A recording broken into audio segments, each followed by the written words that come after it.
Marilyn and I just met, so you're about to see a conversation that hasn't been mapped out or planned with a lot of... This is not World Wrestling Federation. We haven't scripted Right, this fight in. Good. But one question we were thinking that might open it up was, Marilyn reminded me, and I have frequently said, that a lot of stuff is a technology. A chair is a technology, fire is a technology. Technology isn't just digital and electronic devices. And one technology that really changed the lives of people with profound disabilities was the portable respirator, which made it possible for people to move out of institutions where they were dependent on oxygen and begin to live in the community. For Ed Roberts, that was the key to going to Berkeley and being able to live in the hospital there. So anyway, given that, what do you think the big changes are that are coming for families and for people with intellectual disabilities based on some of the technologies that you see from where you sit on the cutting edge? Well, I've been working for a while in networks of sensors, large, simply speaking, and using information from real-world sources like cameras and touch sensors and all sorts of things to figure out what's going on. And I think that has the potential to help with some of the issues that we just heard about a moment ago, right?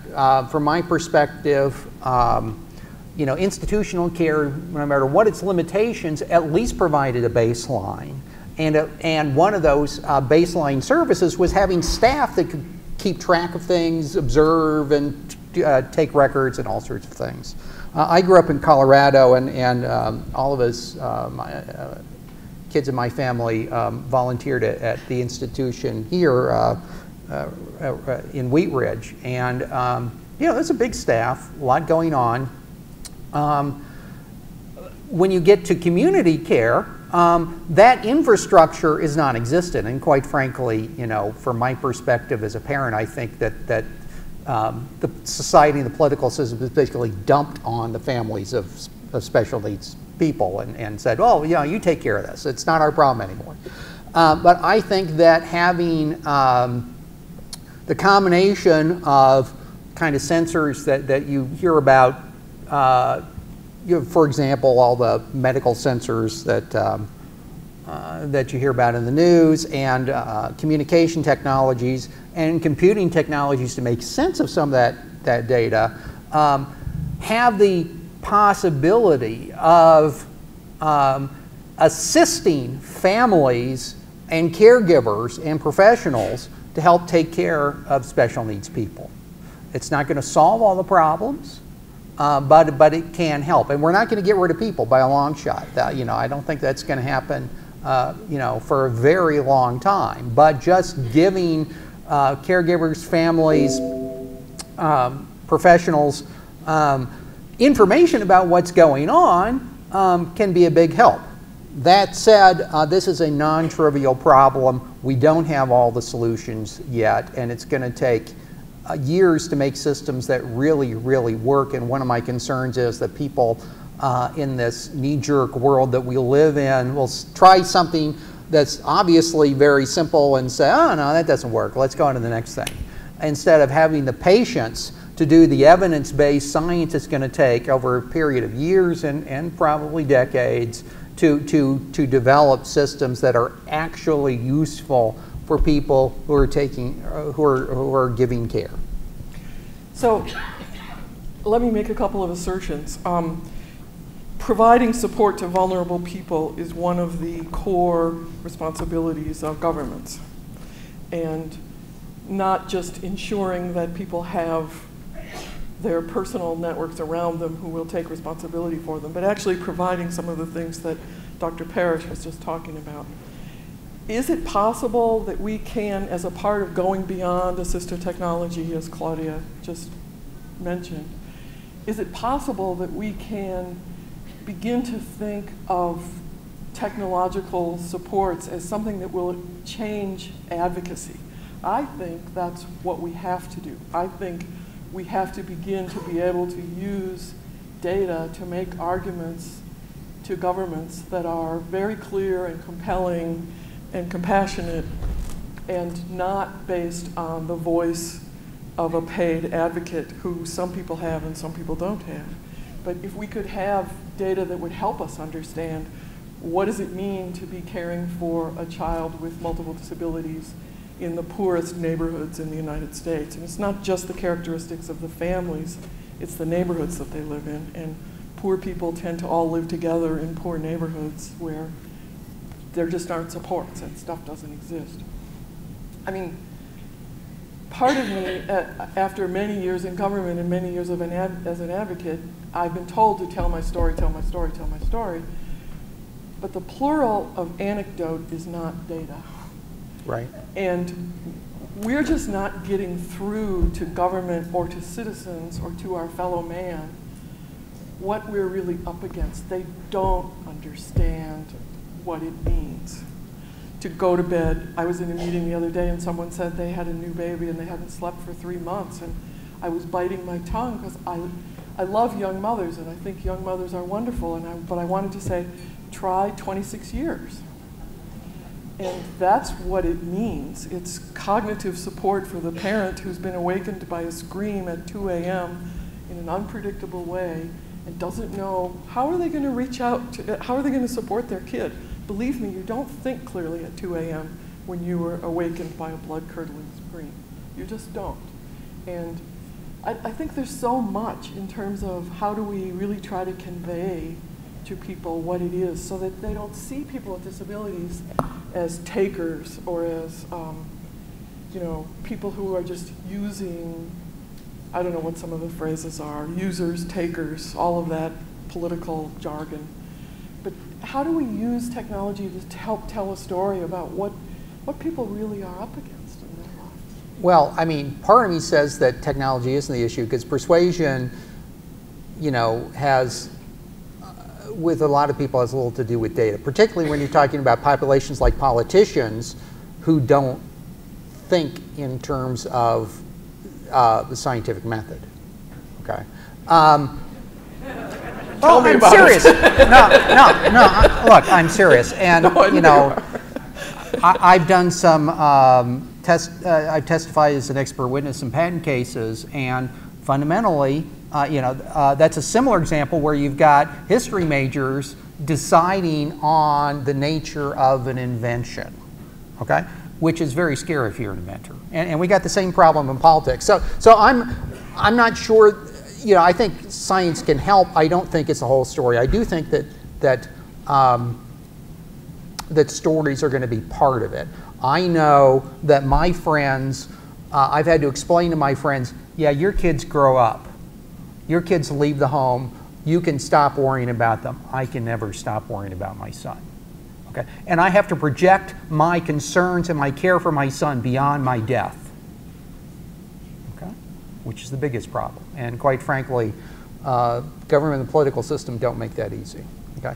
But what role can science play? One of my pet peeves is that most of the data we're talking about really is metadata and not real data.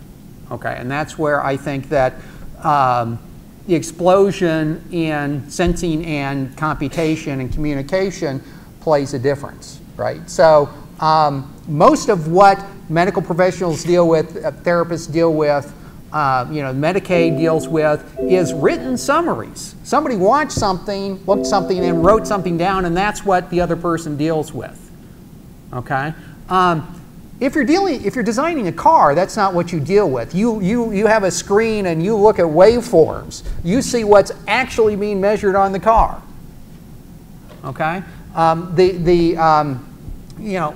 Engineering of physical systems has spent the past 30 years going from this abstract stage where you're dealing with little equations on pieces of paper to dealing with massive volumes of data, and the healthcare community has not really wrapped its head around that issue yet. So I think that rich data provides an opportunity to get more accurate data and to slice it up in different ways to understand it more fully so that we can say, you know, when somebody comes up with an issue, well, what about this? You can say, oh, well, you know, we take our data and we look at it this way and it tells us this. Now, getting the infrastructure in place to do that is going to take a lot of money and a lot of time, and quite frankly, we don't know exactly what infrastructure we need, I think. And I've talked to, you know, psychologists and other things about what do we need to measure, and they say, yeah, well, it's not clear because we've never made a lot of these measurements. So I do think that the systems that we're just now being able to build will give us a lot of data that can be used to persuade as well as to actually care for people, you know, but my gut feel is that that's only part of the process, and it's not going to happen overnight. It's just not. So one of the things when you have families being given the responsibility to care for their son or daughter alone or with minimal family support, one of the problems that comes up is families don't know where to go to look for stuff that works, right? To look for solutions. I mean, I used to say Amazon knew more about me than Medicaid knew about my son. Right. Right? You may also want. Right. Yep. Right. And I still think that's true. And I don't know if we're evolving to a place where if we're going to give these responsibilities to families, we could also be giving them something like Amazon that would reach out to them and say, hey, have you thought about doing this? Or is it possible, since our data tells us that you have been up at 3 a.m. for the last 4 nights, we're sending you a prescription, or I don't know. Right. Well, I think that, you know, look, government systems are limited, right? We know that. You just have to watch The Daily Show to know that, right? But I think that the kind of analysis that we see in commercial websites like Amazon, like Facebook, is still pretty simple compared to what we need to do to really support special needs people and their families. And I'm not particularly a big data specialist, but I think that you know, based on talking to people, I think that's a defensible statement, right? What, you know, this issue of, you know, people who looked at this also like is a very simple analysis, and this was actually quite some time ago, but the Wall Street Journal ran an article titled "When TiVo Thinks You're Gay," and it gave a number of examples of inappropriate generalizations by TiVo about people. You know, there was a Chinese doctor who got a lot of Jewish programming. There was a television producer who produced a movie of the week on 2 lesbians, and then TiVo started giving him a lot of gay and lesbian content, and you know, he told his wife, "Oh, this is because the movie," and her response was, "Yeah, right, sure, right, whatever." So, you know, a lot of what these systems are doing is, I think, A, fairly shallow, and B, oriented towards selling stuff, right?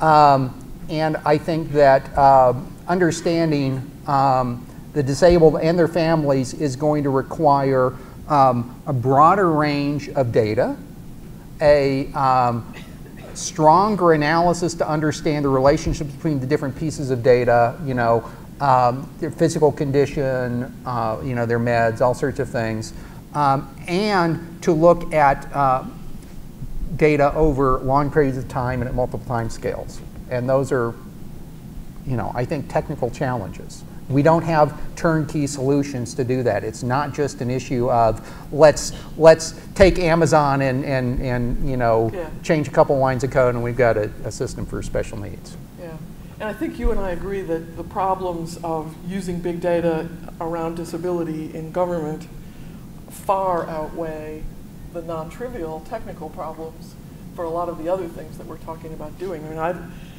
how far does the Coleman Institute want to get into government and how it works? And, you know, how do we talk to the Senate about the cloud? I do not want to be in that room. You know, how do we begin to think about using the tools that everyone else is using so that our government isn't the creakiest part of American society, but is really is really responsive to citizens and what they need and want. We did talk for a few minutes, and one of the words that you mentioned was philosophy. And I immediately glommed onto that because in philosophy, I think what we would learn is that the most important thing we could all do, and this might be hard for us because I'm not sure what my discipline is, and I think you know very well what your discipline is. But for people from different disciplinary backgrounds to come together in an open way and talk about how do we identify a common problem or some common problems that our various disciplines can help solve. That sometimes is a way to jumpstart getting out of the thinking that, you know, oh, the solution is going to come from this discipline or that discipline, and we're going to put more pressure there, and then you've got government just kind of limping along in a non-responsive way, even if the technology solutions are in place. So I don't know how serious you were about that. You mentioned philosophy, and that it was an interesting idea to think about that. But I don't know, are there any trained philosophers in the room? Yeah, I'm not a trained philosopher. I'm a dilettante. Yeah. Well, but I mean, you know, I think a lot of it comes down to, you know, sociology, and, you know, we can hypothesize how people should act, but we have to deal with reality. And the fact is, everybody likes to live in their own stovepipes, right? Yeah. Academia is very stovepiped. Professions are very stovepiped. You know, government organizations are very stovepiped. We get out of our stovepipe as fast as we can. but I mean, it seems to me that in order to bridge these gaps, what you often need is a few key people, right? You know, in the 6 degrees of separation work, they've mapped out a lot of social structures, and they find that not everybody has an equal number of connections to other people. There are a few people who are hubs who know a lot of people and a lot of different kinds of people. And they're the ones who provide this relatively short path between people on 2 different continents. So it seems to me that, you know, identifying a few people who can bridge, you know, the different communities and translate terminology and translate ideas is one important, one necessary mechanism to make all this stuff happen. And certainly something that Coleman has been doing. Yes, absolutely, absolutely. Interesting, and you know, it's something people in their academic worlds usually don't get credit for what they're doing. That's truly an interdisciplinary effort, or right. That's right. Yeah, it's tough to get credit in a lot of fields for doing something different. Right. But that's often, you know, to make big change, you have to do something different. Charlie Lakin, who was the director of NIDER recently for a few years, and John Cheetah now taking over from him, they both were really pushing on this idea that our research agenda had to be recalibrated around relevance, that we were so focused on rigor that we forgot about relevance. And that seems so obvious to me as a mother. It's like, well, you know, I don't care how rigorous your solution is to a problem that doesn't matter to anybody. Tell me about the problems that really a lot of people have that are big problems, and then find a rigorous way to solve those. But I would put relevance way over rigor. Look, I think there's a balance, okay? Relevant research is often more short-term, okay? That's, you know, I can think of counterexamples to that, but you know, solving a problem that people agree is a problem is one thing. Having a understanding of some part of knowledge that you may find a use for later has its own purposes, okay? So, and sometimes we are so, well, in a lot of cases, the drive for relevant research drives us to doing small steps rather than big steps. And I can think of a lot of examples in my own research career. I'm tempted to tell you one story, but I don't think the real joke of it would come through, unfortunately, because it's too nerdy. But you know, I've had people say, you know, basically, you solve this trivial little problem for me, and that'll make a big difference in my life. And that may be true, you know, for now, but it doesn't solve the big picture problem, right? So I think that you know, what this field needs is some short-term solutions to make things better, and some bigger steps. Okay, and those two have to live together.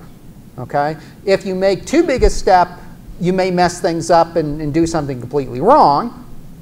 You have to accept some amount of failure if you're going to fund research, right? But just doing a lot of small steps doesn't always and doesn't often lead you to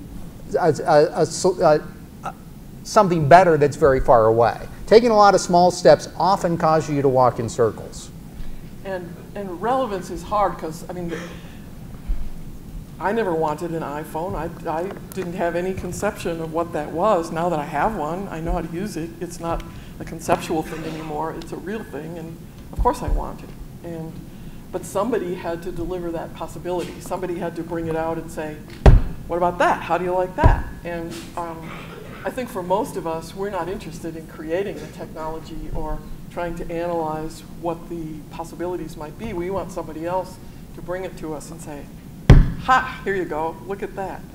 But this seems like an issue that's almost more complex, and one where solutions like that, that's not what we're looking for. We're looking for a sort of integrated approach where there's communication and assistive technology and management technology and government all braided into a different reality.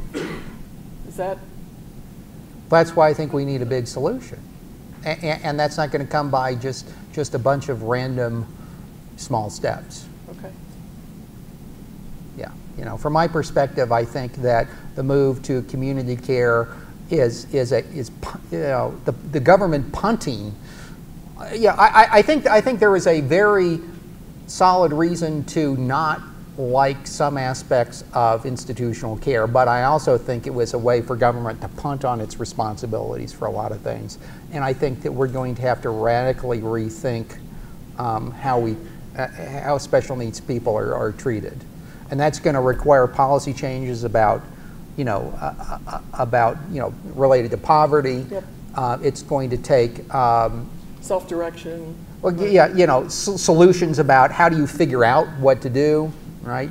You know, getting the diagnosis is a big problem. Finding the right specialist is always a big problem in any kind of medical care. Finding somebody who says, ah, that's it, right? Because the medical world is all stovepiped, and you know,